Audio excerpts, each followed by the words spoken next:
Olá pessoal, tudo bem com vocês? Esse é mais um vídeo do canal Oficina de Espiritualidade. Hoje vamos falar a respeito do sentido da vida. O que seria esse sentido da vida para nós espíritas?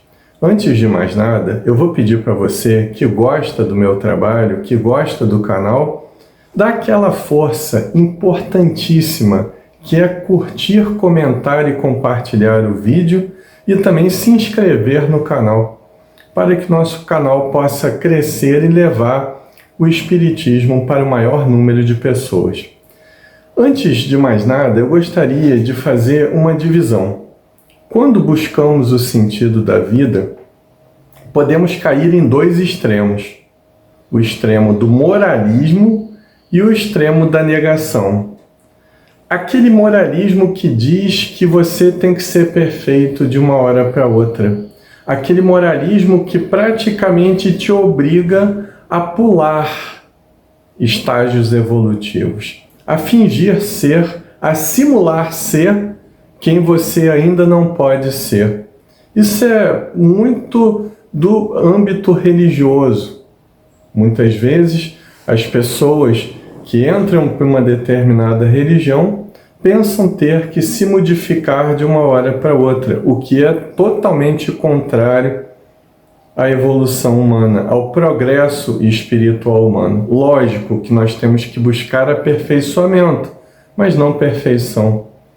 Perfeição é algo idealizado, perfeição é algo que não entendemos e talvez esteja muito longe ainda de que possamos entendê-la de forma satisfatória, não gerar essa ansiedade, e essa ansiedade gerar então desânimo e fazer com que nós nos paralisemos na atual encarnação.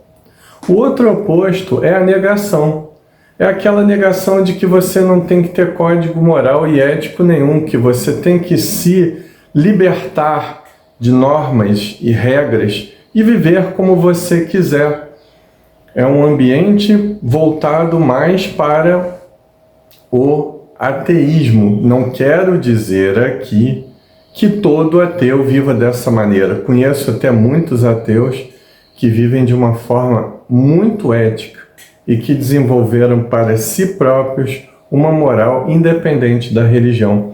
Mas o que eu quero dizer aqui é que há o descompromisso com a moral e com a ética, não com aquele moralismo forçado, com aquele moralismo artificial, mas com aquela moral que brota profundamente no coração, na alma das pessoas arrependidas e que querem realmente fazer diferente, fazer a sua própria transformação moral.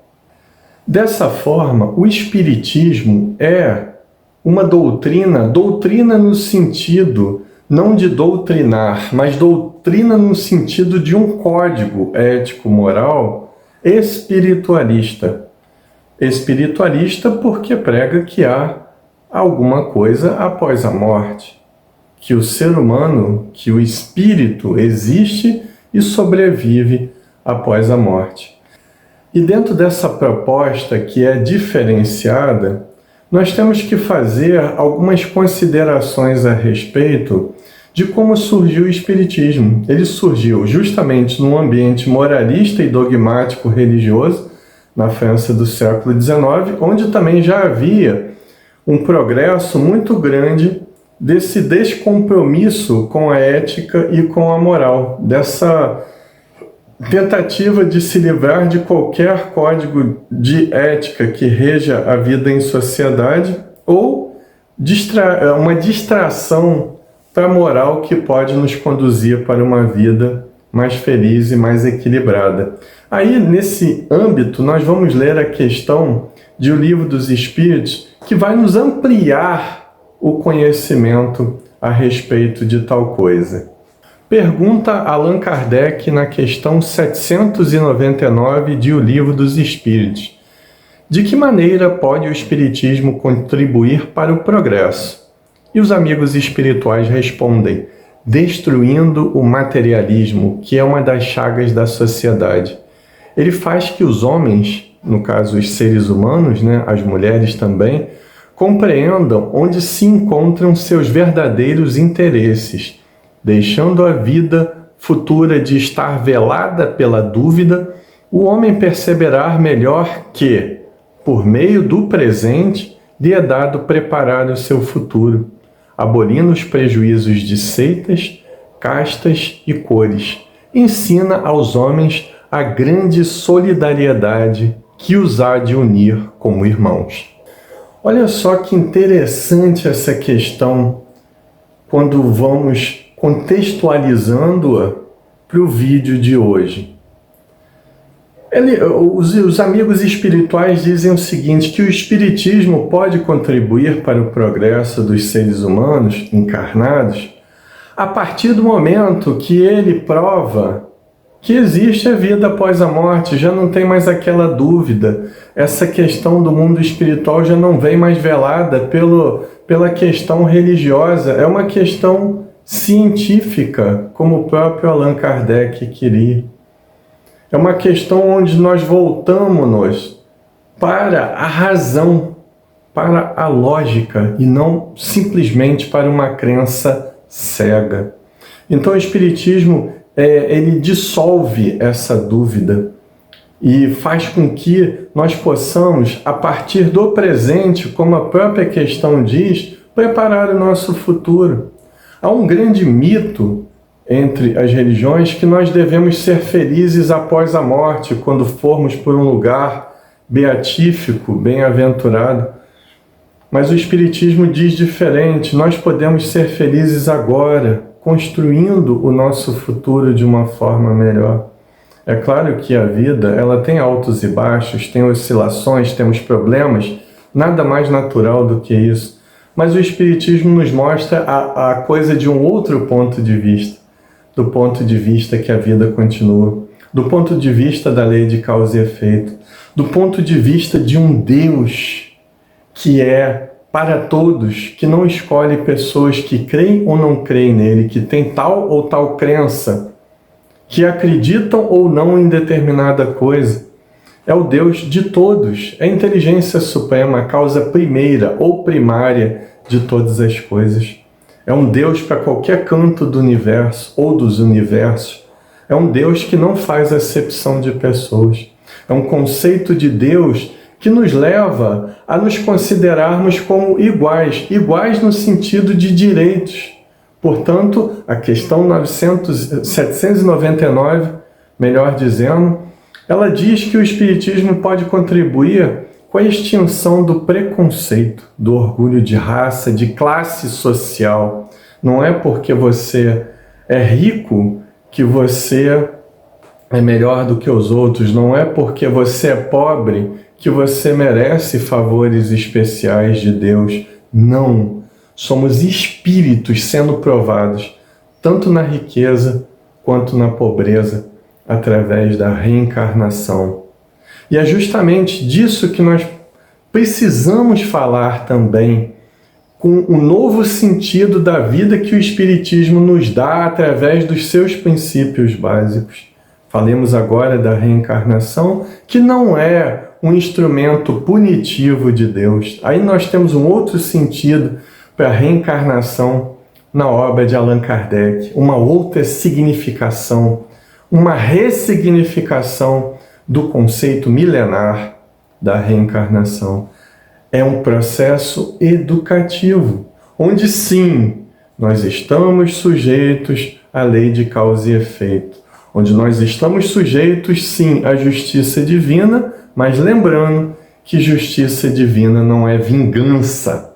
Deus não quer e não precisa se vingar de quem erra, mas Ele precisa que a pessoa se arrependa. Ele precisa que, através do próprio mecanismo interno da lei divina que há em nós, nós possamos trilhar o caminho da reparação do mal que nós tenhamos feito a nós mesmos e aos outros. E é para isso que serve a reencarnação, um instrumento de progresso contínuo e ascendente, nunca descendente. E é por isso também que existe a mediunidade. essa ponte entre os dois mundos, entre o mundo material e o mundo espiritual, que, aliás, é multidimensional. O mundo espiritual é composto por várias dimensões, por espíritos em vários graus evolutivos, uns invisíveis aos outros até. Essa mediunidade que também liga, quando necessário, os encarnados aos desencarnados através do fenômeno da intuição, através do fenômeno da psicografia, através do fenômeno da psicofonia e de tantas outras modalidades mediúnicas.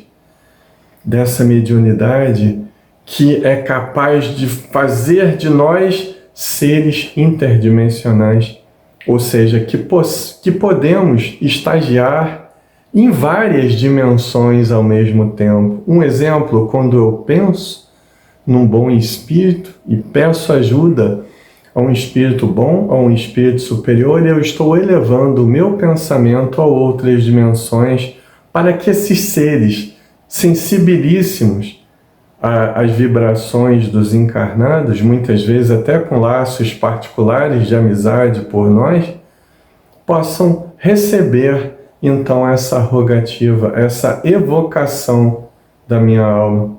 Então a mediunidade, como uma ponte de dois mundos, ela é um instrumento de fraternidade, um mecanismo, um sentido natural do ser humano a ser desenvolvido. E Kardec é a chave, uma das melhores chaves para que possamos entender esse processo. Então vemos, para concluirmos o nosso vídeo, que há um processo evolutivo, que há toda uma continuidade de esforços através das reencarnações e que sempre podemos contar com a bondade infinita divina para que possamos ter cada vez mais um nível de consciência mais amplo. Então, a partir daí, formamos um novo sentido da vida. Lembrando Paulo, ó morte, onde o teu aguilhão? E aí nós transplantamos essa figura de Paulo de Tarso para a nossa própria mente. Onde estás aí todo o desânimo?